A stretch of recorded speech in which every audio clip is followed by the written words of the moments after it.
Okay, hi hospitality. We're going to be doing things a little bit differently for the next few weeks. Hopefully I can get you guys back in, but for now I am going to demonstrate the things that you would have been cooking and give you the option of having a go at home if you can. If not, that's okay. I am going to get you to answer the questions on the video that you're going to watch for this so that I can make sure that you know the things that you should be learning. So today's lesson is about braising. We are going to be, it's very hard to see, but we are going to be making braised lamb shanks with mashed potato. We are also going to do roasted red onion and garlic loaf. And we're also going to do macarons dipped in chocolate. So I'm going to get all the ingredients ready. What I will show you is that we have a lamb shank. These are really nice and a really big thing out in industry. Most restaurants will sell a lamb shank, so really nice when it's all cooked up.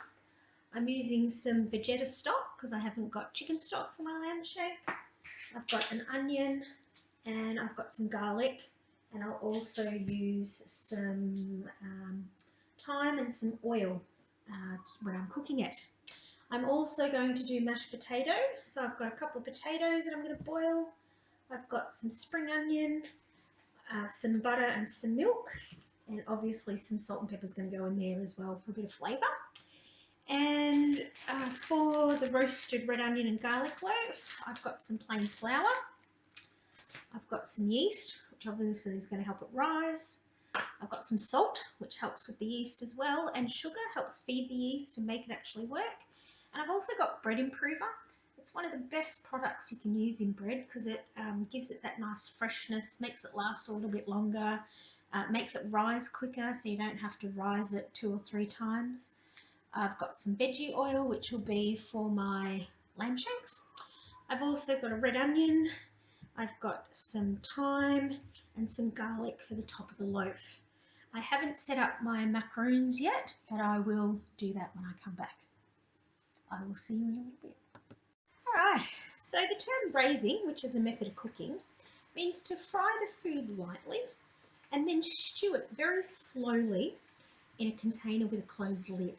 So once my lamb shank has browned up and I've put my stock in, I'm going to put the lid on my pot here and I'm going to cook the lamb for 60 to 90 minutes on a very low temperature, which they call slow cooking, and cook it for quite a long time so that it actually, because it's got a lot of fat in it, cooking it slowly over a long time will help that fat soften, and when you actually go in to bite the lamb shank, it'll be really soft and have this amazing texture. So I have peeled my spuds. You guys know how to do that. I am just going to cut them into 4. And I've got my water on to boil over here, and I'm just going to pop them in the pot to cook them until they are nice and soft. The next thing I'm going to do is grab my lamb shank, and I am going to seal it in a pan of hot oil, sorry.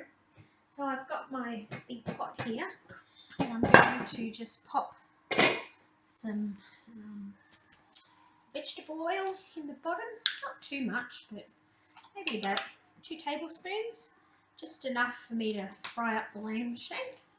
I'm going to pop that on my stove and pop it on.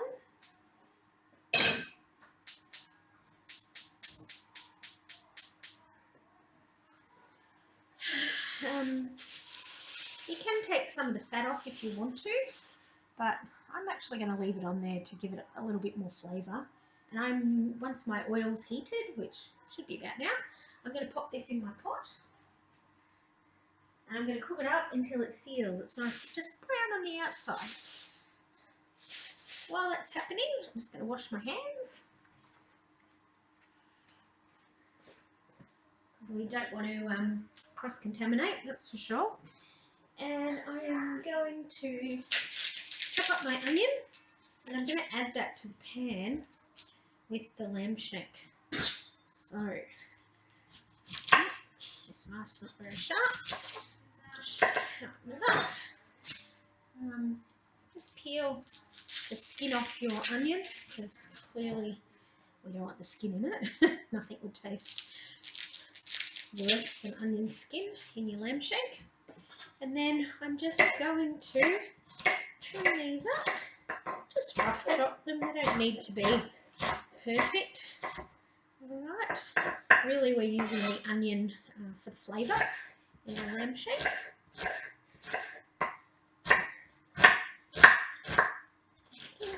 We've chopped that up. And we are also going to mince up our garlic. So I've got the garlic. Oh, actually, that one's not very nice. I'll grab another one. Got our garlic here. If you pop the knife on top of it, push down without cutting yourself. Peel the skin off, and then just chop it up really nice, finely like that. Again, our garlic is going to be our flavour, so it doesn't have to be really minced up.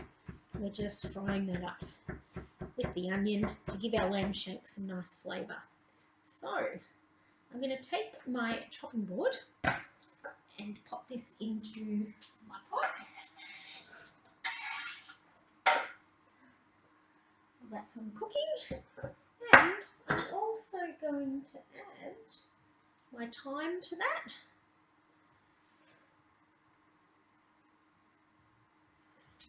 So I'm just going to pop my thyme in, and I'm going to make up my chicken stock, although I am going to use vegetable stock because I don't have any chicken stock with me at the moment.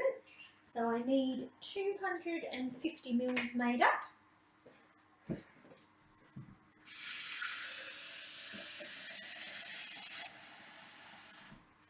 So I've popped some hot water in my cup.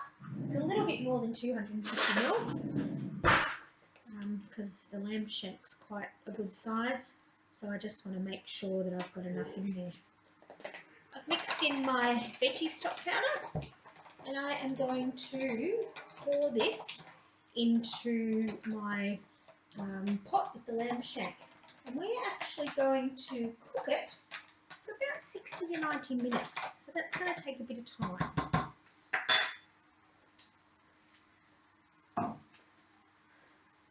I will take you over so you can have a bit of a look. You'll have to excuse my filming.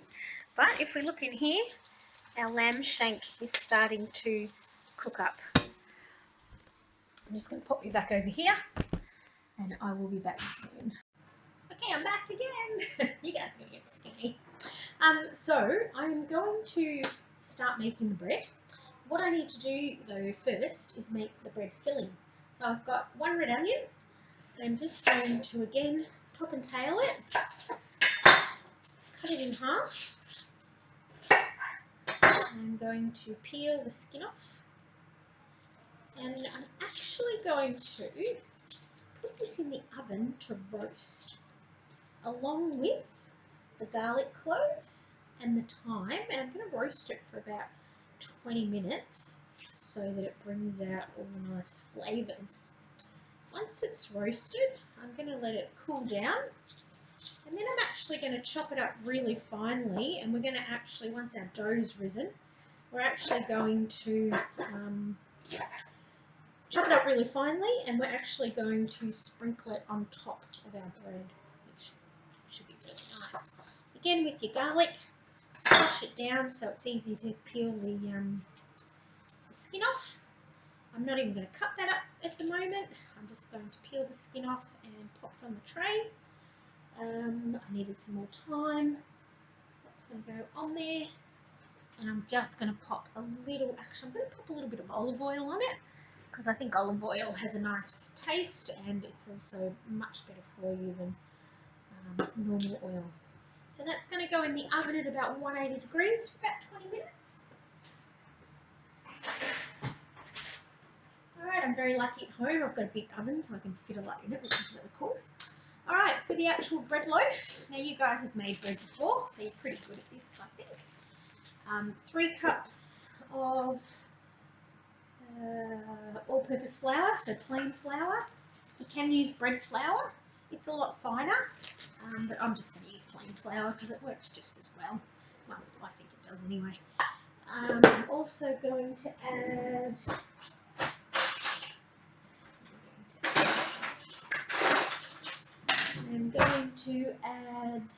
half a tablespoon of yeast. So half a tablespoon is actually 2 teaspoons. Alright. I'm also going to add half a tablespoon of salt. So again, 2 teaspoons. Salt is half a tablespoon. So a tablespoon is 20 grams. Obviously, half a tablespoon is 10, and a teaspoon is 5.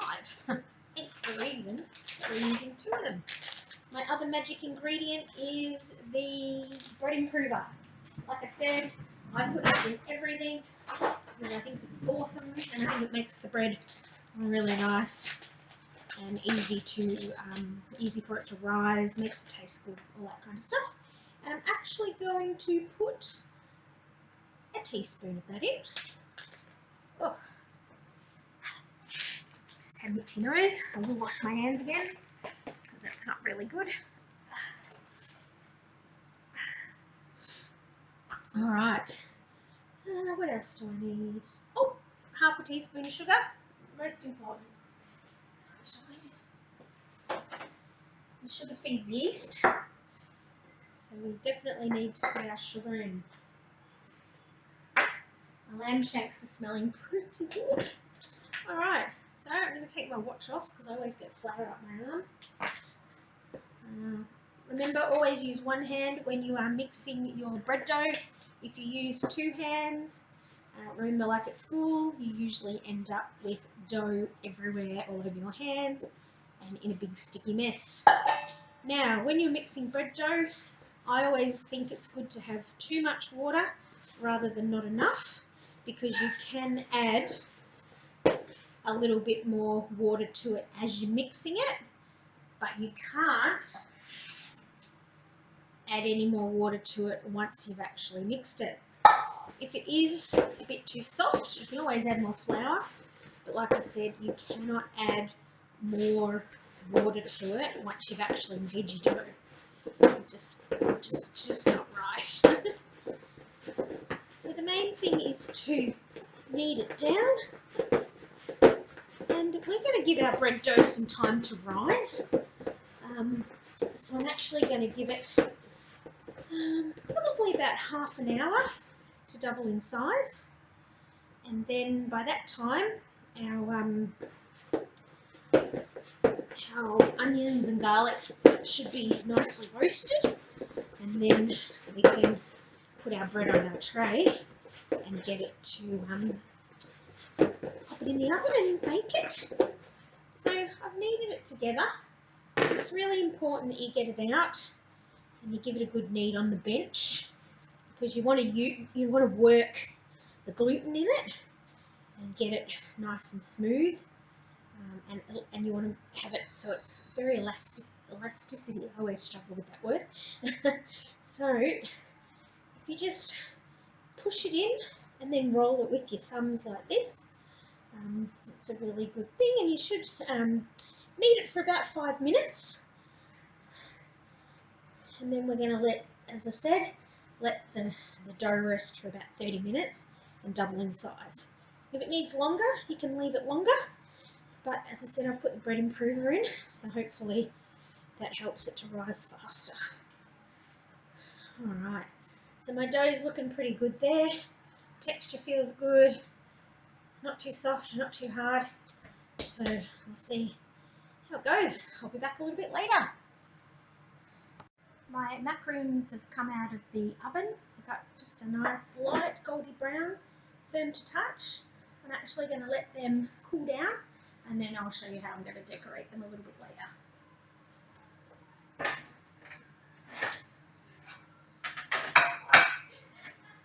What I am going to do is show you what we're going to do with the bread.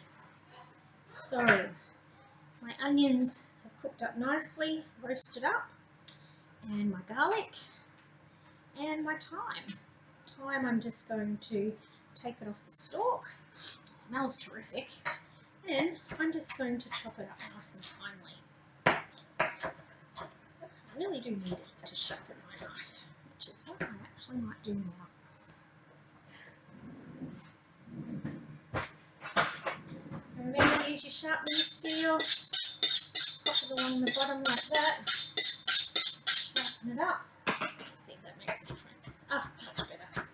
Alright, so I'm just going to chop this up. I'm just using a bit of a Jamie Oliver cross chop here. Bring your veggies in. Chop it down.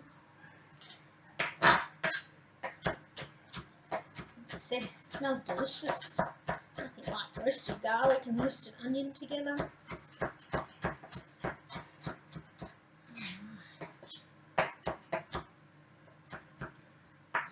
Okay, going to leave it like that. And what I'm going to do is put some baking paper on my baking tray. What's really great about where I live is that we can now put our food rubbish in the wheat bin, which is really cool. So the council turns it into compost, which I think's about time they did something like that. Good for the environment, and it's great. I just have a little bowl with all my bits in it, and when I'm finished, I go and put it out in my green waste recycle bin. So my bread dough's here. Bring it out. I'm just going to turn it into a long loaf, because I don't have an actual bread tin on me at the moment. I'm going to pop that on my baking tray like I've done there. I'm going to put some water on top of it. I've got a little spray bottle.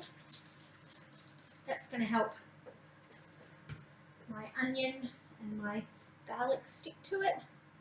I'm just going to pat that on the top. I'm going to give my bread maybe another 15 minutes to rise a bit, and then I'm going to pop it in the oven at 180 degrees. And the reason I do 180 degrees is my oven is fan forced and it cooks quite quick, so I like to cook things at a bit of a lower temperature.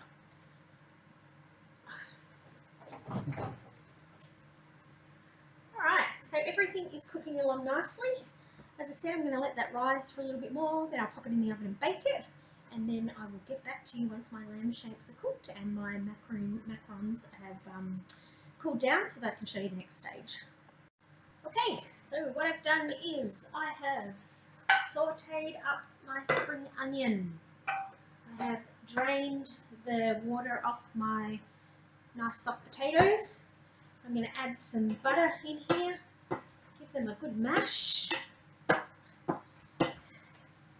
going to mash them up nice and finely. Alright, I'm going to add some pepper. I've got some nice pepper grinder there. I'm just going to add some normal table salt in there. And I am going to add a little bit of milk, I can't even talk at the moment, just to make it a little bit softer and come together nice. Hey Bets, back again. Look, I've melted my chocolate. And all I'm going to do with my macarons is dip them in chocolate on the bottom, put them back on my baking paper. Just gives them a nice chocolate base. And really, who doesn't like chocolate? Well, actually, there's people out there that don't like chocolate. So the whole key thing to our cooking lesson today was the actual braising of the lamb shanks. The reason that I've done bread baking and baking macarons is because I always like to make sure that you guys get a variety of things to cook, so that when it comes to passing you, I know that you've cooked a range of things for me. I'm just going to check my bread.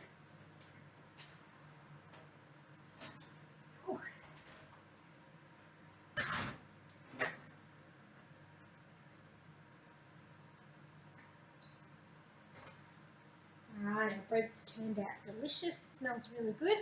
I'm going to let that cool and I will plate everything up a little bit later. What I am going to do now is I've made a little piping bag out of baking paper. I'm going to half fill it with chocolate, and then I'm just going to pipe some chocolate over the top of my little macaroons. Now I melted the chocolate over a water bath on the stove so that it had melted nicely and I didn't burn it. Never melt it straight in the pot, always put it over a water bath. I'm just drizzling chocolate over the top so that they gives them a little bit of decoration on top. Squeeze that back in there, and what I'll do is I'll glad wrap this chocolate and I'll put it in my cupboard and just let it sit until a later time so that I can reuse it again. The other thing I'm going to do is my lamb shanks are nearly ready. So what I've got in here is some butter and flour. It's about 10 grams of butter and a heaped teaspoon of flour, and I'm just mixing it together to form a little, like a little butter and flour ball. And then what I'm going to do is, there's still quite a bit of juice left in the bottom of my lamb shanks that have been cooking over there, and I'm going to add this flour and butter ball to it, and it's going to thicken the juice that's left so that we can get a nice sauce, sort of sauce slash gravy for our lamb shanks. So yeah, so what happens is the butter gives it flavour and the flour thickens the sauce quite nicely. So it just looks like that, just the butter and flour mixed together. I'm going to add that in and make the sauce, and then I will plate everything up for you to see the end result of our meal. Hi Vets, back again, come to show you my 3-course meal. So I've got, get this right, lamb shanks with mashed potato, our macarons, and our bread with the onion and garlic on top. Just trying to show it a little bit better. I'll put some photos, better photos up later on the Teams page on Friday so that you can see what it is. I'm going to put up the recipes. I'm going to put up the little video for you to watch and to answer some questions. It'll be an interactive video, and I will put some photos up of the meal. I'm going to get you to watch the video in the first period we've got vet on Friday, and then for the rest of the time I want you to get online and do your iVet assignments for me. Okay, I'm really sad that I can't share this with you on Friday like we always do, but you know, hopefully in a few weeks' time we'll be back at school and we'll be able to cook together again. Okay, thanks guys, see ya.